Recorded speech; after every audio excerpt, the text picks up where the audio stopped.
referrals from Congress for people that lied to Congress, lied under oath, supplied false evidence, submitted false testimony, and contempt of Congress. And these are charges that can carry up to 7 years in jail and massive fines. And I just don't understand why they're not moving forward with them. I mean, there's 2 against Christopher Wray, and these all appear to be open and shut cases in my opinion. I mean, you have them lying under oath. It's on camera. It's filmed, and then we have documents stating that they knew something was different, that the truth was different than what they attested to in front of Congress. And again, we deserve equal justice under the law. No one's above the law. And these are intentional willful deceptions. These are not cases where details or facts changed later. They got new information, things were corrected, and they thought they were telling the truth at the time. We're submitting real evidence. These are coordinated efforts to cover up one thing or another, and there has to be a price paid for that. Justice is something that we expect, and again, we can't have our DOJ politicized, as they're obviously accusing Trump of now. But that's clearly not what is happening in these cases. These all represent coordinated efforts to harm Trump's administration or to put people in jail, unlawfully. And we have to get to the bottom of it. Yeah, absolutely. And you contrast truth with lies. We had the Trump-Russia hoax collusion, and contrast that with Arctic frost, where we have all the receipts. We see that the Biden administration went after conservatives, went after Trump supporters. I mean, the distinction couldn't be clearer. And tomorrow we have this No Kings thing going on again, which is going to do nothing, but you have all these deluded people who are believing a narrative. But if you sat down and looked at the facts, which they never seem to want to do, you'd see that there are real criminals here, and the criminals are going to portray themselves as the good guys. And if you go after them, they're going to cry victim. So it's about time we're seeing this happen.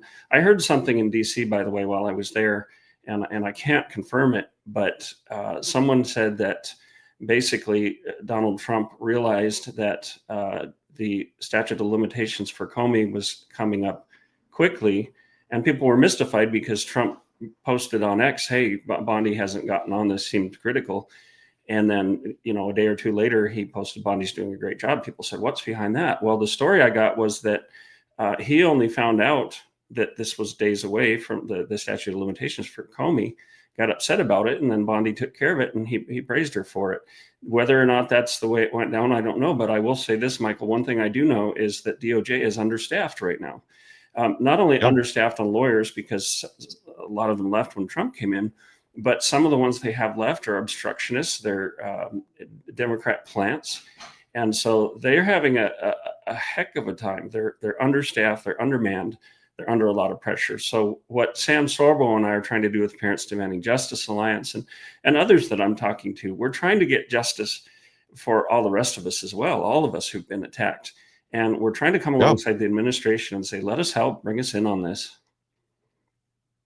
Yeah, and I mean, that's really what needs to happen. And this has kind of been a theme this whole week is the administration. I think they're doing a great job on a number of things, but at the DOJ, if they still have these deep state loyalists infiltrating their operation, and we're going to discuss more of this later and more examples of this, that are either standing in the way of getting justice, blocking criminal proceedings, refusing to do their job, file charges or whatnot. Like, these people got to go. I'm sorry, like, you can't leave the cancerous tumor in there just because you're understaffed. It's better to get rid of these moles, these infiltrators that are there to stab us in the back and sabotage things, than it is. I mean, they've got to go first. It's better to not have them than to have people that are stabbing us in the back constantly. We have to get people in there. I know they're desperately short on attorneys. Maybe that'll speed things along. I think the DOJ also is going to have to learn how to prioritize things. I mean, we were talking off air, and it came up here the other day on, I think when Aaron was on earlier this week, Aaron Stevenson. If you guys haven't seen that, he's a DHS whistleblower. But, we saw this thing with Benny Johnson earlier this week, where They had credible threats sent to him in his mailbox, but that's happened to lots of people. It has. But they jump on that immediately and try to turn that into, a story, which again, I'm glad they're protecting Benny Johnson, but there's a lot of people out there getting threats that deserve justice. You've had things mailed to your mailbox, and that didn't get national media attention. So I don't know how we get them to prioritize more on the things that matter. Well, we can't prioritize based on how popular or wealthy someone is or how many followers they have. If justice is going to be justice, if it's going to be blind, we just have to say, look, who is being persecuted and how do we help them? And there is this perception sometimes, I don't want to be overcritical, but there's this perception sometimes that the people who are in the inner circle, that are inside the Beltway or that have a certain level of popularity kind of get the express treatment. So what Sam and I are doing and what others are doing for other groups is we're trying to say, hey, there's a lot of people out there in the country. These are the people who voted for Donald Trump, and they need help too. They need justice, and they've been waiting a long time. And we've had, for example, in the fight for parents who were targeted by Merrick Garland, all the information's there. We have the smoking guns. It's all out there. We've had 2 parents commit suicide because they've lost hope, and others are saying now, and these are not my words, but they're saying, hey, we've brought this all to the DOJ, nothing's been done. And one parent just recently said, I switched from Republican to independent, and if we don't see justice, I'm never voting for Republicans again. So issues like this and how well we take care of the American people will directly impact the midterms. And I pray to God that we do get justice for people, because we have to keep control of this country. And here's the thing too, Michael, if Trump loses the midterms, he becomes a lame duck president, you're going to watch impeachment happen again. And then once he's out of office, they will go after him. So really, Trump's own fate is tied to the people that need to have justice. And, it couldn't be more clear to me. And that's what the essence a part of what Bannon was saying on the Tucker Carlson show the other day. And I don't always agree with InfoWars, but, there was a conversation there as well on Tucker Carlson about the same thing, that the little people need justice. Yeah, agreed. And again, if we don't take care of all the little people that actually got Trump in office, they're not going to come back out. I do think with other things going on, like losing the midterms, unless there's some sort of a dramatic turnaround, it's probably not going to happen, especially with the Supreme Court case going forward. I think the Democrats are royally screwed when it comes to 2026. But even then, it won't be because the Republicans are doing such a great job. It'll be because the Democrats have been turned into a insane laughing stock. Most of the country doesn't take them seriously anymore. We're running away from their policy. But that, again, that's not a good reason for a victory. We should win because we're doing a great job and the American people want more of what they're getting. Not that the Democrats have just completely gone off the reservation and lost their freaking minds. Yeah, absolutely. But we all appreciate the sacrifices that President Trump has made, and we want to see him do well, and we want to see him leave public life with a good legacy. And I'm appreciative of all he's done. I see, however, that people are saying, where's my justice? I voted for you. I sacrificed. I suffered losses for my country, and I'm kind of feeling like you pulled up the drawbridge and left us out here. So I think it's mainly that Donald Trump doesn't know some of these things, because I was at the Senate hearing where Pam Bondi testified at the Senate, and she may think this too, but she said, hey, we've taken care of the targeting of parents issue. That's done. It's over. No, parents are still being targeted. They're still being persecuted. People, it's bad. So what we're trying to get through to Pam Bondi, to Harmeet Dillon, to President Trump is, on paper, some of these things have been done, but in reality, they need your help and they need it now. So I have drafted an EO. I even drafted statements for Pam Bondi and President Trump to as suggestions for what they could say to the parents to apologize on behalf of the federal government. So these things have to move, and they need to move quickly, because this is a massive problem, and it's for several groups. It's for the school parents, the abortion protesters, and I talked to the White Rose Resistance about this. It's about J6 people who are still being persecuted. Everybody thinks, well, they got a pardon, everything's fine. No, it's not fine. And we need to bring this to DC and work together on it, because justice needs to be done. Well, yeah, and some of these, like just like you said, just making a statement, getting the ball rolling, at least that's a start instead of it kind of being ignored, which is the way it feels like now, is that nothing is being done about this, kind of like it's just swept under the rug and forgotten about. But you know, we need to restore the parents, make them whole again, but we also need to target some of these criminals at these school boards and city councils that went after these people that violated the law, because we know the states aren't going to do it. Unfortunately, there's too many just weak-willed wuss Republicans out there that even if we do have control of the state, they're not willing to prosecute, especially if they're, you know, from the political class. They don't want to feel, you know, they have this defensive shield in the media that always pretends it's political targeting if you're targeting somebody that leans to the left. In reality, this is usually just justice and demanding accountability under the law. But something has to happen. I want to pull up your recent issue of Freedom Talk here too, because you got a lot of great stories on there. And guys, if you're not already subscribed, it's free. You can go to was it realfreedomtalk.com? Sorry, I forgot to write your website down. Realfreedomtalk.com. Yeah. And you can also find it on LindellOffenseFund.org, because Mike Lindell is behind it now. He's sending out the issues to all of his base, over 1 million emails. We have other collaborators in on this. And one thing we really need is advertisers. We're going to support this advertising. A large portion of the advertising proceeds are going to go to funding election integrity, all that Mike Lindell's doing, but also some's going to go to the Parents Demanding Justice Alliance to help with parents' rights and restoring parents. So, and you know, Freedom Talk Magazine, it's exceptional. And I don't say that just because I do some of the writing, but there are others in there. Eric Taxis does articles. We've had Dinesh D'Souza in there, Joe Hoft, a whole host of others.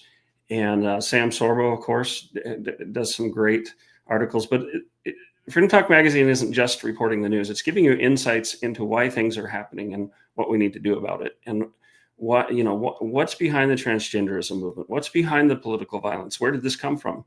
Well, the Chinese Communist Party wrote a book, the two Chinese colonels wrote a book called Unrestricted Warfare. And part of that unrestricted warfare has been to get us at each other's throats, to foment violence in this country, to open up the borders. It's all there. So we reveal kind of, look, if we're going to defeat the enemy, we have to understand the enemy. So really, Freedom Talk Magazine is the journal of truth and virtue, but it provides critical insights that we need to win. So if we're just looking at the news, if we're just always reacting, we're never going to get ahead. We're always going to be reacting to what the bad guys do. But let's get ahead of them. Let's get to the headwaters of this and say, okay, now we understand what's going on. Let's influence the culture from our side of things, just as the Marxists have done. But let's turn the culture around by being ahead of it, knowing what the plan is, what the play is by the left. Yeah, well said. And guys, again, go there, subscribe. It's free of charge.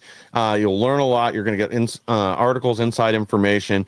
And if you're in the audience and looking for a good way to spread a message about your business and let everybody know what you're doing, they are in desperate need of support through advertising. It's relatively inexpensive compared to most other sources, like running an ad on a podcast or other places. And again, you're going to get a good return, good bang for your buck over there. Yeah. I want to bring up a tweet that you'd sent me earlier from a parent. Text from targeted parent, still awaiting justice from the Trump administration. The Republican Party will implode if they fail to use the power we gave them to deliver justice. I'm beginning to think that is the point. Maybe the people who are blocking Trump's agenda are trying to sow discontent. If this fails, I will never vote for a Republican ever again, and the party will deserve to fail so that something better can replace it.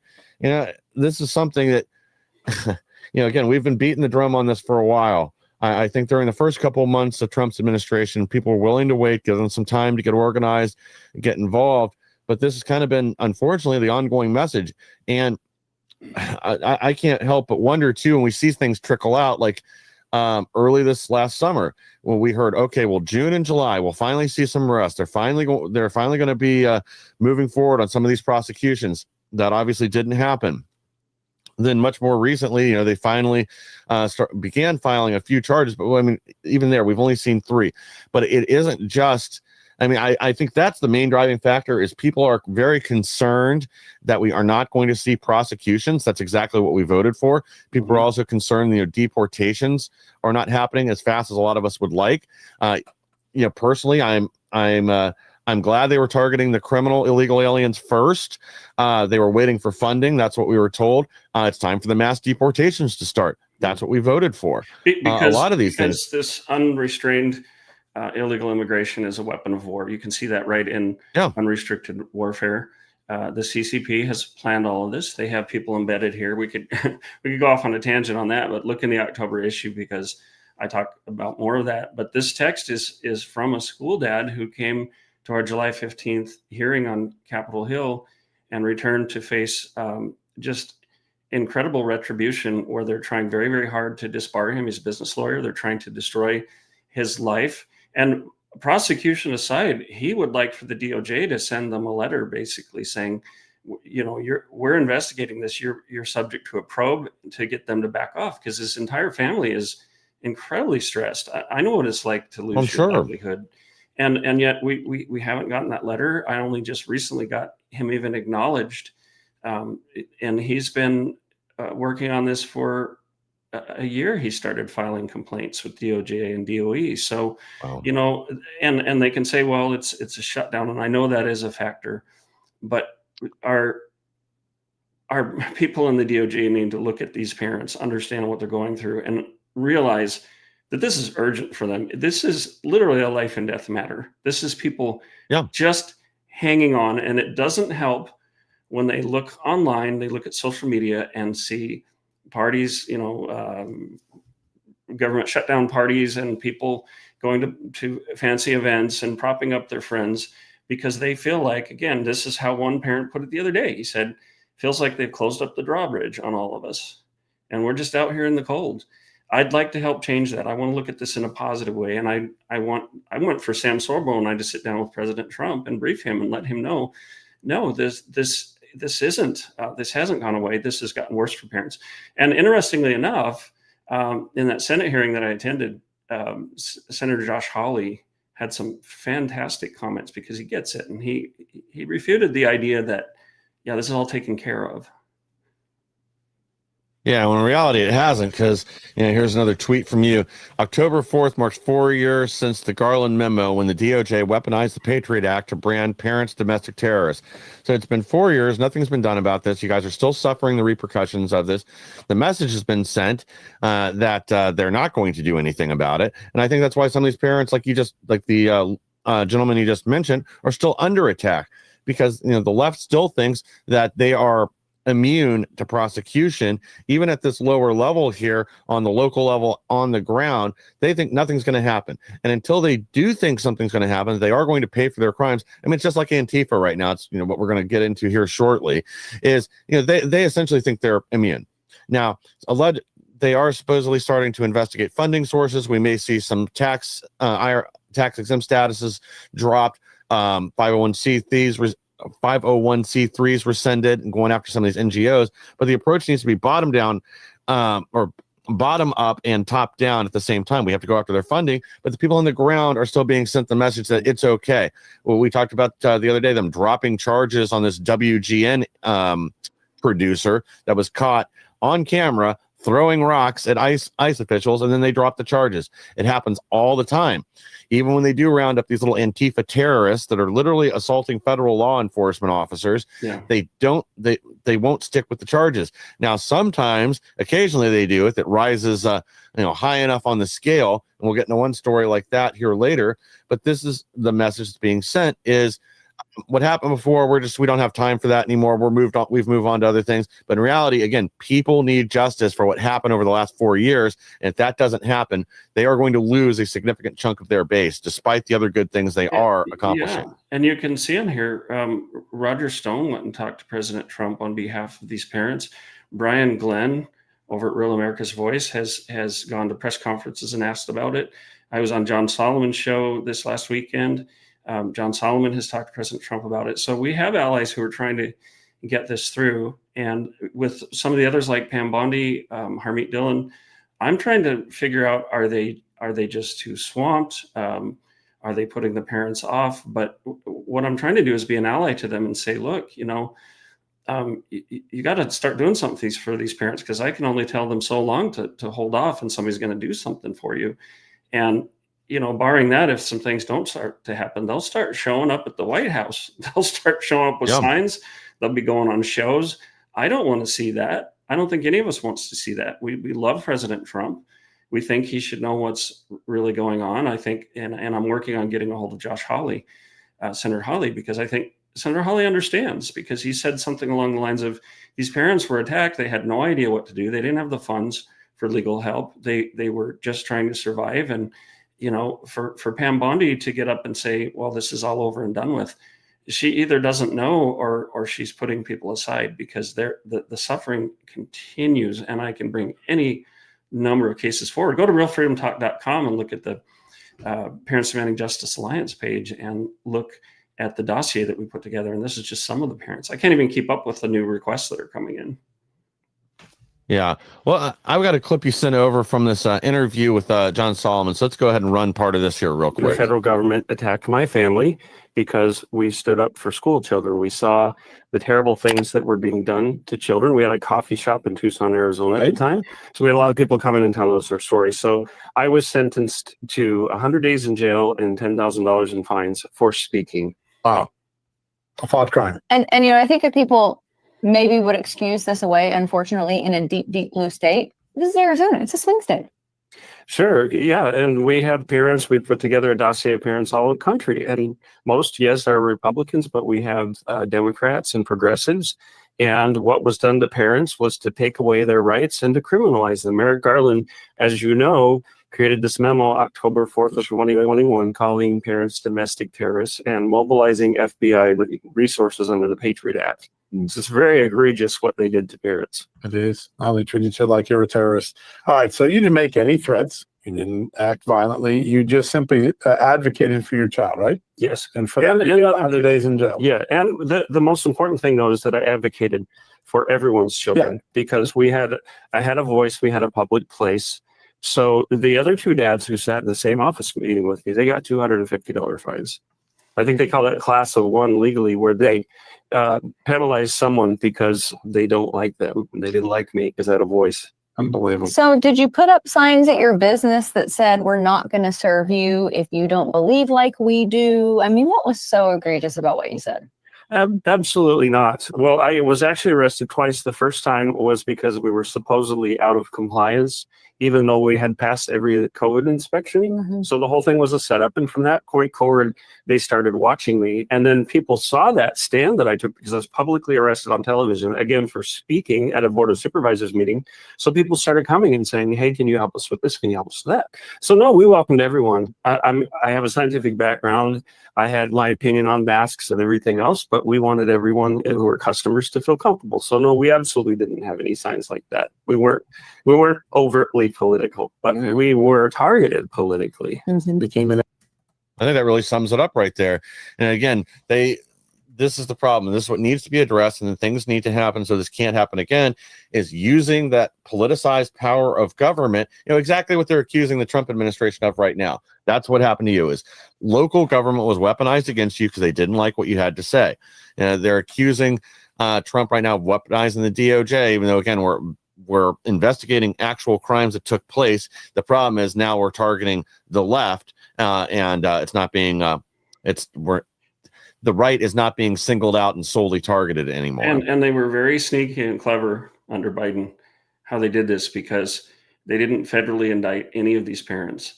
They worked hand in hand with local prosecutors, local authorities. Yeah. But the FBI was behind it. They masterminded the whole thing. We have all the receipts on this. So I like to say, if somebody gets knocked off by a hitman, yeah, you can arrest the hitman, but who called in the hit? It was exactly Merrick Garland. Lisa Monaco, isn't that her name? I think so. Yes. She's deputy. And the whole Biden administration that called in the hit. So I've been arguing that the DOJ can and should hold everyone responsible all the way down the line for federal crimes, for crimes against people's constitutional rights, and that President Trump can and should issue a pardon. I also drafted an executive order that's been in the White House. We would really like for President Trump to enact that. It's not a complicated executive order, but it will bring immediate relief to families, not only for financial losses and for loss of prestige. But this has broken families apart, including my own. My eldest son hasn't talked to me in 3 years. So if you have the DOJ and the White House come forward and say, look, you guys were really screwed over by the federal government. We're sorry for that. We're going to make this right. We're going to restore. We're going to make you whole again. This could help heal breaches in families too. So I cannot overemphasize how important this is. And I do hope and pray that the DOJ will move on this. Everybody says, John Solomon's told me this. People in the administration have told me this EO is a massive win for the Trump administration. It's a no-brainer. Yeah, it seems to be. Again, it seems like a relatively easy solution, but at least getting the ball rolling would, I think, help ease some people's anxiety, just knowing that there's been at least a start on this. All right, guys, we do need to take a quick break here from our sponsors, and we'll be right back from with even more. Well, hello, everybody. It's Annie Cyrus. Welcome to my art studio where all the magic happens. This is the station for painting, and that is the station for all the resin art I do. If you want to check out my art, all you gotta do is go to lutfstudio.com.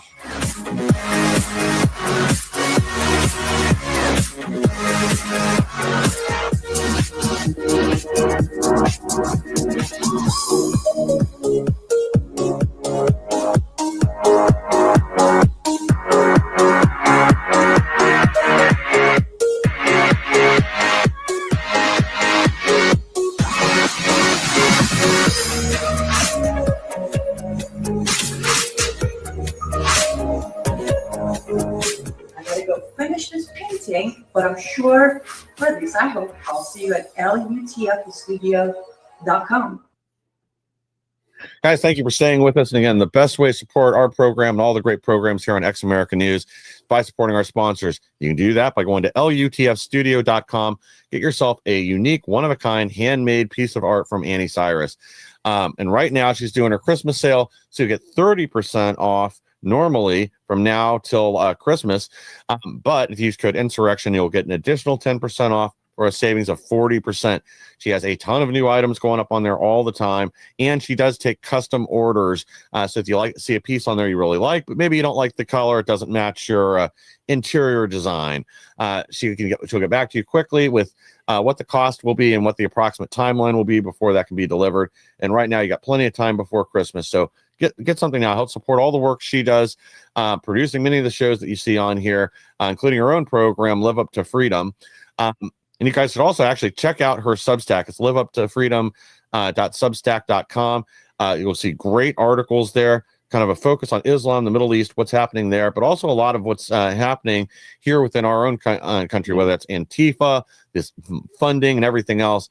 But again, go to lutfstudio.com and pick up some unique, one-of-a-kind artwork from Annie Cyrus that is sure to become a treasured family heirloom.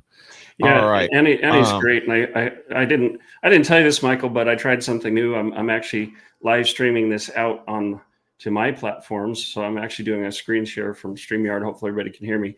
I just decided last minute, but hopefully, this will give Annie some more exposure. And I want to insert in here that all of us who are fighting this good fight, we're looking for sponsors. We're trying to meet the bills, trying to make our way. Contrast this with what the left did, and I know USAID and other crooked means were used, but they were funded very, very well. So I kind of put this together in my mind. We've got this administration that's understaffed, that's got so much on their plate. Here's an idea. Why doesn't the administration start working with people like us? And we can volunteer, they can delegate, whatever, but give us some support too. Go out and say, hey, watch X America News. Let's work together, because the left has been very cohesive. And in the end, they'll eat their own. But right now, we need to work together. And maybe that's idealistic, but I think Washington, D.C. needs to look out and say, we've got the big influencers, but the little people are doing a lot of heavy lifting. So use us. We're here. We've got talent. We have people with skills in journalism and a whole lot of other areas, legal, that can help. So anyway, that's my soapbox. Continue. Yeah. Well, I mean, and it is the new media. We know that most of the mainstream dinosaur media is in free fall right now. They've lost 40 to 60% of their viewership. Their revenue's in decline. yeah, here on the right, we are having the same problem. It's difficult, still difficult to bring in sponsors and anything else. Like a lot of the companies that will advertise on TV or on all these leftist podcasts, treat us like we're radioactive. It makes it very hard to continue an organization like this. Yeah, let's go ahead and jump to our next story here. This is big. It's something we got touched on earlier this week, but we, because of other guests and other things we had lined up, we haven't really been able to dive deep into this. But Congress collected 30 million lines of phone data in Trump J6 probe, raising civil liberty concerns. And Adam Kinzinger unmasked in J6 warrantless dragnet plot against MAGA. So this is all tied together. This has to do with spying on members of Congress and spying on 30 million Americans in the J6 probe. So this is, they essentially used that as their baseline, anybody that attended there, and they were connecting up to like 6 devices away to other people and wrapping them up in this. I mean, think about this. This is almost 10% of the U.S. population that they were spying on, basically building an enemies list of anybody that had any right-leaning ideas and was willing to voice them online in any way. And in many cases, people that were just tangentially connected to someone that may have attended January 6th or someone that, held an extremist view in their estimation. I mean, this is sick, disgusting. This needs to be exposed. And if that they were using warrantless procedures illegally, once again, we need to see some prosecutions. Yeah. If no one is taught a lesson and nothing is done, then nothing will change. And you keep hearing people bring it up all the time right now. Oh, if you guys do this, they're just going to do it next time the Democrats have power. No, they've already done it. It's already happened. Yeah. This isn't we're not going to be starting a new fight. And again, we need justice. This isn't retaliation. This is equal justice under the law. Yeah, absolutely. And imagine you're the average citizen out there, and I include myself in that. And you're suddenly being attacked. You have this nebulous sense that maybe you're being monitored. I was monitored by the FBI, by the Biden's DOJ, by 14 Tucson police officers, which was ridiculous because I was arrested for misdemeanor 3 trespassing. Much like Colonel Conrad down in Arkansas right now was arrested. They wanted to get him for election meddling, but they got him on loitering. So he's going to have to go to court on loitering. This is what they do. They find some BS crime and they go after you. And then they have put all these resources toward it. God willing, it's not happening under Trump's watch right now. But now we find out our worst fears are true. We were being monitored. We were being recorded. All that information is out there. What's been done with it? What's going to be the fate of it? We know through Arctic frost that it's worse than you could have imagined. I'm glad all this is coming out, but we have to see that something's done about it because we can never, ever allow this to happen again. Exactly. Power is misused and abused to target political enemies of not just the administration, but it's anybody that was against the blob, the deep state. And we're seeing that they were unified and going after us. Colonel Conrad, we had him on Tuesday to go through all this. And again, they're going to spend at least $150,000 prosecuting this guy for now it's loitering. It was electioneering before, but that didn't, apparently that wasn't, it didn't fit the statutes. And what they were accusing him of, because again, you're allowed to take these surveys outside of a polling station, as we discussed on Tuesday. Media, local news does this constantly. Political organizations do it. As long as you're not advocating for one candidate or another, or handing out literature, encouraging them to vote a certain way, you're allowed to be there. The distance rules only apply to advocates, not to somebody wanting to conduct a survey or whatever else. And this all ties in here with Vance. Dems called for IRS targeting of TPUSA for not masking. Vance and Trump seek investigations of NGOs funding political violence, which again seems to me a lot more reasonable and a proper use of the money rather than people that have opinions that they don't like regarding masks, the vaccines, or whatever else. But the left does not hesitate to weaponize and utilize every tool and all the power they are giving. And our side is afraid to pull the levers that we've asked them to pull to do something about this. Yeah. It's our side is afraid, and we better get some boldness very quickly because lawfare can and will take down this country. And maybe some of our legal friends can help. Like, isn't there anti-SLAPP legislation? I understand that anti-SLAPP legislation talks about vindictive prosecuting, and it's very clear this is what's happening. We know exactly what's happening. And in order to combat lawfare, because it is a weapon the enemy's trying to use to break down the United States so China can have the hegemony, we're going to have to do things differently. We can't settle all of this in court. We can't.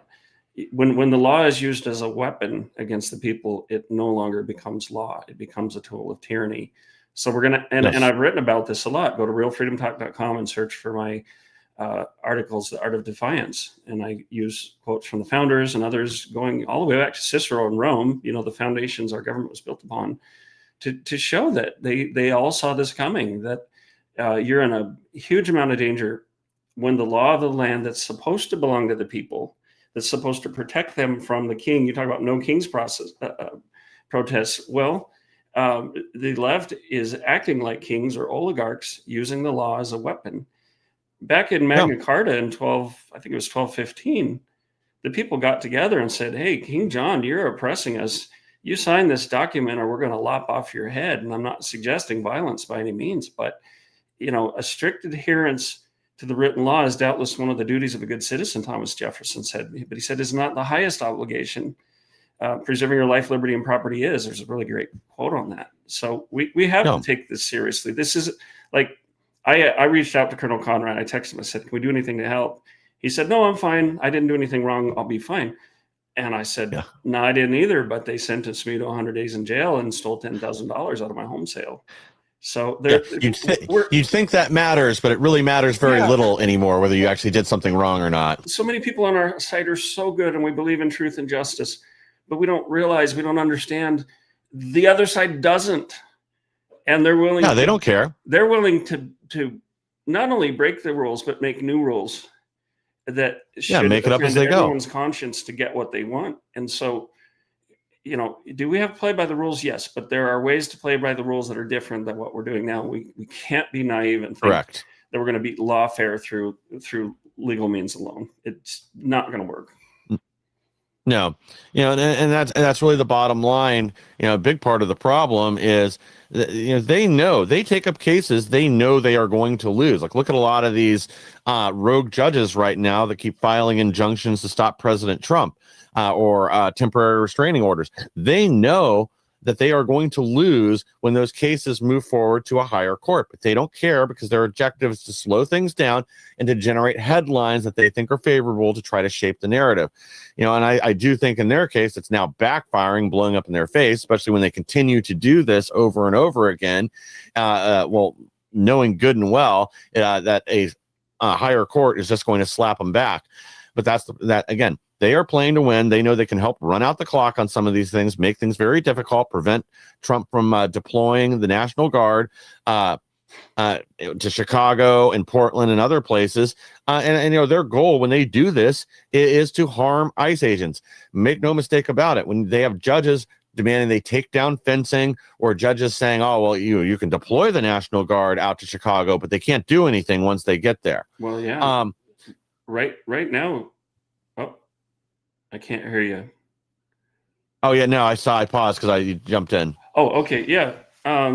So right now on Instagram, I'm getting comments from someone who's been in touch with us. This lawfare is creating an urgent public safety crisis. My son is a police officer. They're harassing citizens. I'm not going to give too much information. It might say who this is, but we also have some parents from, I want to say it's New Hampshire, that have been reaching out recently, and they're saying that the police are still following them and surveilling them and harassing them. And sure they are. The Florida, what is his title? Basically, the Florida Director of Education. Yeah, not Attorney General. The guy who's in charge of education for the whole state. I'm trying to remember his name. I'm still tired from my trip, but he's really been proactive. He's gone after these people who've been persecuting parents in Alachua County, and like Crystal Marule, and like Jeremy.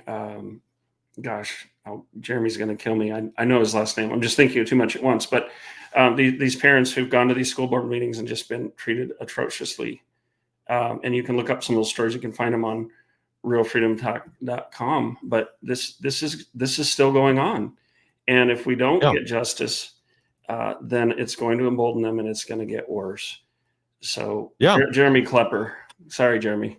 Well, my little brain can only take so much at once. I'm pretty exhausted from all this. But yeah, it's been a long week and a lot's happened. It makes sense. I want to go ahead and kind of tie this other story in it too, because the left will make up the law or reinterpret things to their advantage. So shock. ICE agents ICE arrests illegal alien from Montenegro employed as sworn police officer in Illinois. This guy was from a small suburb right outside Chicago. And by the way, guys, remember Gavin Newsom did the same thing over in LA. They're hiring illegal aliens to work as law enforcement officers. Now, Pritzker in Illinois, what he said is they could work in non-enforcement capacity. Actually, I meant to grab the video of him saying that, but that isn't what happened. This guy was issued a firearm and he was going out and arresting Americans. He couldn't buy a gun at a gun store, couldn't own or lawfully possess a gun, but he could while he was in uniform. And again, how does this happen? This is a local law enforcement jurisdiction. They know what the rules are. They know they cannot hire and swear in an illegal alien, someone who is in violation of the law, to uphold it. I mean, this is insane, but I bet we're going to see a lot more of these over the next few days now that this has kind of been honed in on. Yeah, it's absurd. And, I think I've talked to you about this before, but partly because having lived on the border before we moved to Tennessee, I've had contacts deep within Border Patrol, BORTAC, Special Forces. I was getting information, getting videos, and channeling it to Epic Times, Steve Bannon, Real America's Voice, Ben Bergquam. These people are embedded everywhere. And, we've known for a long time, especially if you look at Epic Times, that China has so-called police stations here where they go after their own people because they feel like they don't care if you're an American citizen. If you're ethnically Chinese, you belong to the state. And so they'll go after you. But they're infiltrating people into education. We saw the school superintendent who was an illegal. They're paving the way. So what the left is doing is they're complicit in this invasion. And look, I am all for legal immigration. I speak Spanish. I speak to immigrants all the time. I've traveled down and done humanitarian work in Latin America. I love immigrants. But what people need to understand is that these people are being used to take down the very country that contains people that are defending this. And they don't even know they're defending their own demise. So this isn't just about feelings and people. This is about a planned invasion, and it's all there. This is not conspiracy stuff. You can trace it. I have a master's degree. I know how to do my research. And you don't have to have a master's degree to do research. But what I'm saying is this is valid, legit stuff. This is not fringe. It's a very tight theory, and a theory is something that's supported by a lot of facts and a lot of data. And so we do know this is an invasion. Yeah. Well, I'm not convinced. I think most of them do know what they're doing, that they hate America. They want to destroy what we have here. They want to be part of a, globalist brotherhood. That's their ultimate goal. And right now, the way to do that is working with the CCP and tearing down America's values, breaking social cohesion with open borders. Yeah. I mean, I'm convinced they know exactly what they're doing. Well, I think you're right. I think there's two levels. And actually, the November issue that we're working on already of Freedom Talk magazine is about communism infiltrating the Christian church. There are people who are in on it. They're orchestrating. They know exactly what they're doing. They're Marxists. But then there are people who are dupes, and the communists themselves use that term. There are people who have goodwill and good intent and think they're doing the right thing, but they don't realize they're the useful idiots for Marxism. And this pattern has happened again and again, generation after generation. So I guess I'm referring to the dupes, maybe some of the old ladies that are out there holding their no king signs and really don't understand what they're doing. Yeah, and there's certainly a level of that too, especially some of these aged out hippies, suffering from early onset dementia or something. I don't know. All the retirement communities they're releasing into the streets with their little signs and their hover rounds. I'm feeling we're going to see a lot of them this weekend. Let's go ahead and jump to that because Hillary Clinton encourages followers to join radical nationwide No Kings protest against Trump this weekend. Well, the biggest part of this headline to me is that Hillary Clinton still has followers. I'm a little surprised there, but I guess she has a lot of undue loyalty. But I keep going back and forth on this. On one hand, I think this is just going to be a big fizzle out, like the last set of No Kings protests, where they were supposed to be in whatever it was 1,500 cities last time. I think it's 2,500 this time. So I think in most places you're going to see nothing. It's going to be like last time. I drove through the one here in downtown Dayton. It was literally 3 people. And again, one of them was on a hover round, so go figure, some aged out hippie. But I think you may see some small groups here and there. I know Andrew Mueller went around and covered a couple of these in Florida, but same thing. He had to hit 3 or 4 of them before he actually found one to where enough people that he could talk to somebody. And I do think we need to be prepared for violence, especially in Chicago. They seem to be setting the stage for that with not allowing the National Guard to defend ICE right now or defend the building as they should be able to. But of course, a judge intervened there, having them take down all these barriers, that they're setting it up for a conflict there. So I'm going to have an eye on Chicago. But I think we'll probably see some people in LA, New York. Obviously, the dingbats will be out there in Portland. But I think largely it's going to be a failure.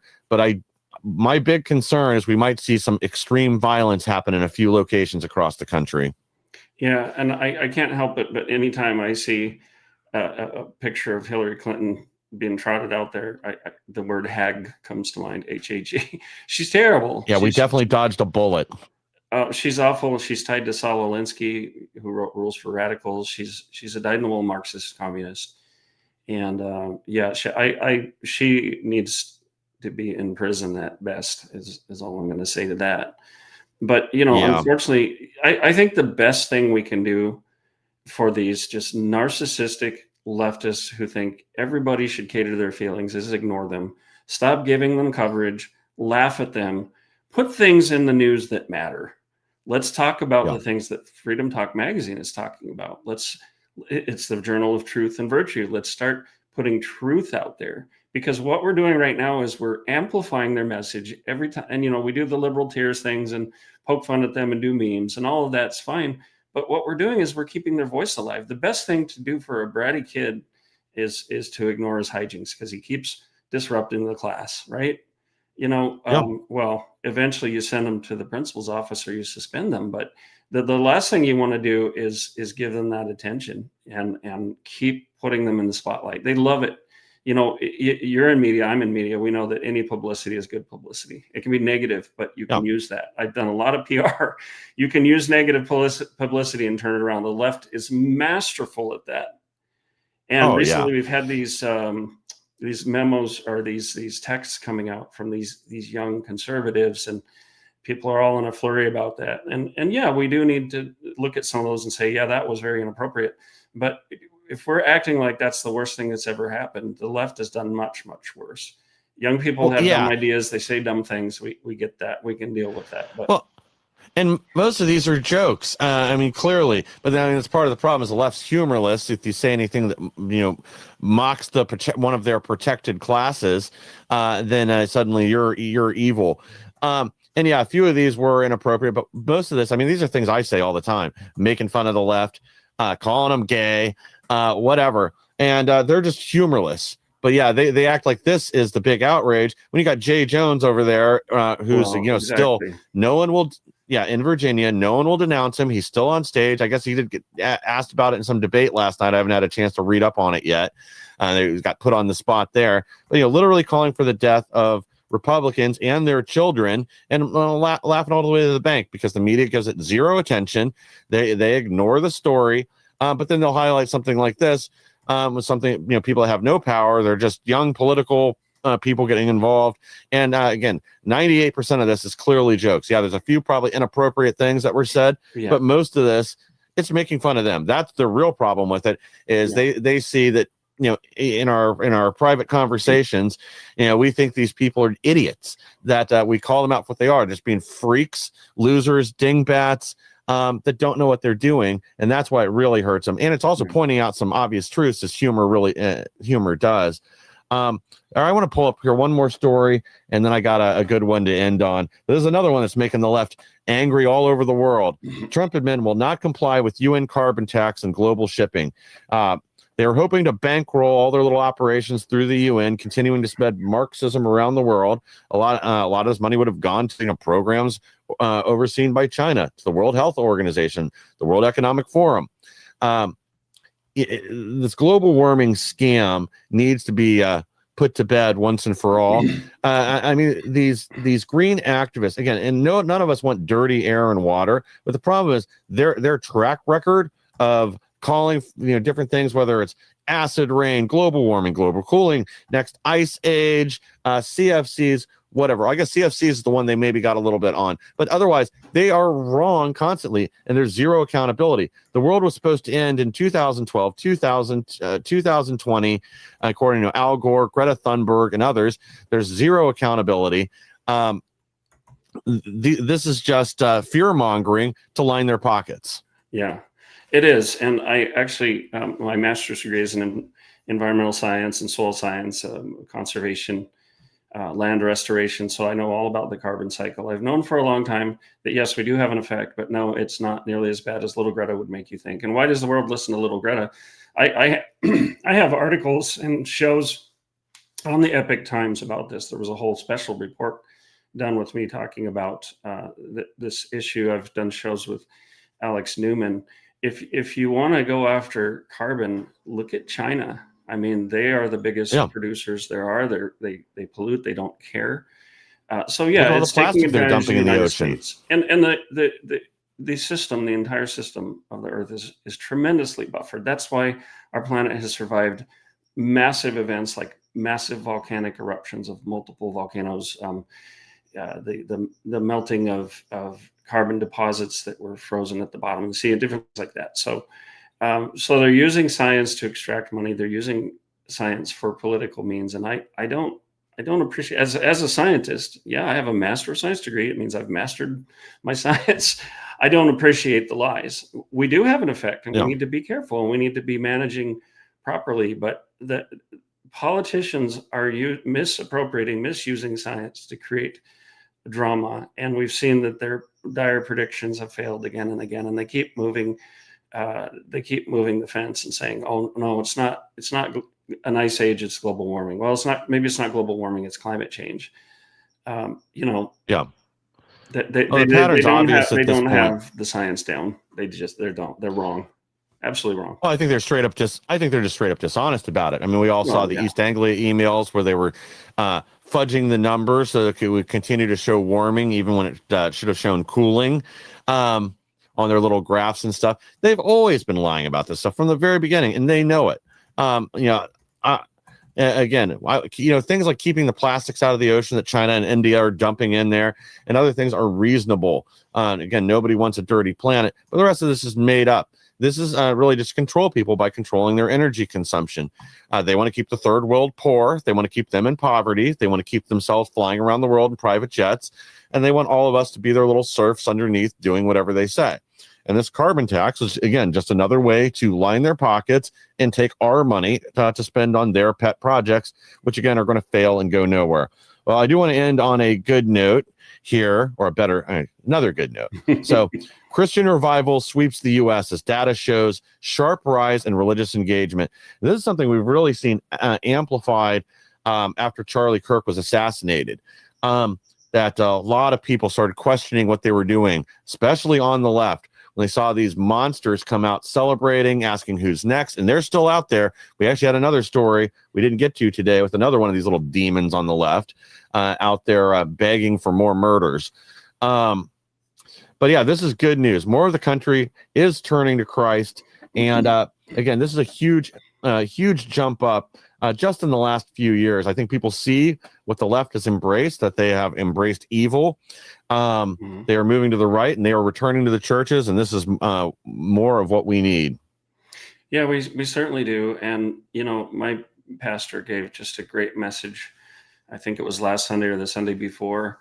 And talking about how we have to be involved. And this isn't just politics anymore, that they're going after children and that we have an enemy. They're doing evil things. He brought us some very interesting information, quotes about the school system and the humanist communist agenda that they say, well, you get them for an hour each Sunday, but you're not going to be able to compete with us because we have them every day of the week. So it's fine and good to go worship, to sing the songs, to do the Bible studies, all of that enhances our lives. It's spiritual food for us, but we can't sit back and let the world burn either.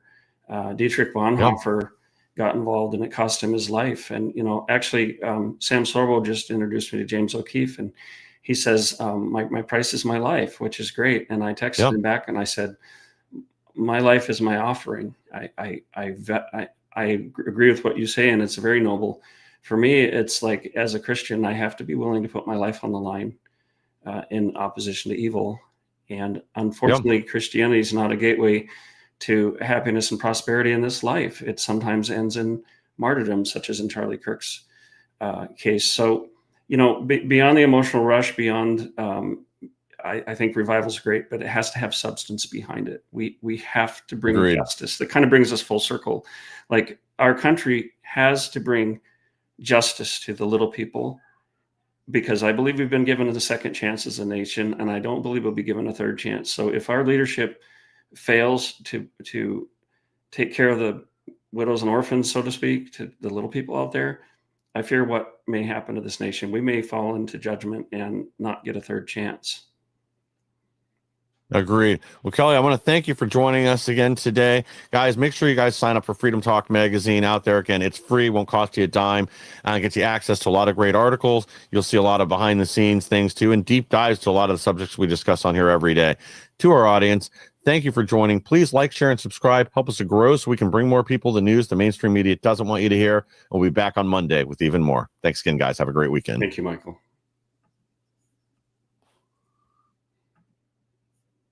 All right. Thanks again, man. And sorry, you said